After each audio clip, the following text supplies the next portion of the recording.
Assalamualaikum bang. Salam. Bang, chicken grill ada lagi bang? Ada lagi bang. Boleh saya nak satu berapa harga bang? Ini chicken yang satu set RM11.9. RM11 sama sen. Ya. Boleh nak satu Panas-panas bang. Panas-panas bang. Oh ni ayam ni bang. Ya, ini ayam ni bang. Ni perak pakai apa ni bang? Nampak merah elok bang. Ini perapan kita homemade bang. Homemade. Rahsia tak ada bagi tahu bang. Rasa tak boleh. Tapi sedap bang. InsyaAllah sedap. Bang nak tanya kedai kat mana bang? Kedai kita dekat Pak Hamzah Cafe. Oh area Teluk Mas ni bang. Dekat Teluk Mas. Dalam Wish ada bang.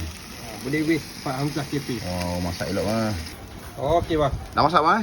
Ikan grill apa dah masak? Panas-panas dia punya caramelize elok bang. Bang dalam set ni ada apa lagi bang? Set dia ni ada fries. Fries sikit. Okey. Fries. Kemudian yang ni coleslaw dia bang. Ada coleslaw.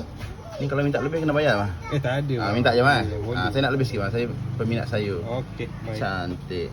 Ada satu lagi tak ada bang. Sos dia mana? Ini sos dia, special. Oh ni sos dia bang. Ini sos Ini dia, pun bang. homemade bang. Black pepper ke bang? Ini homemade. Ini abang kena rasa. Pedas sangat tak bang? Ini tak ada besar. Light lah. Nampak pun dah sedap bang. Okey bang, chicken grill abang dah siap? Dah siap bang? Dah siap. Masya Allah sedap. Saya makan dulu bang. Okey, baik. Terima kasih. Sama-sama.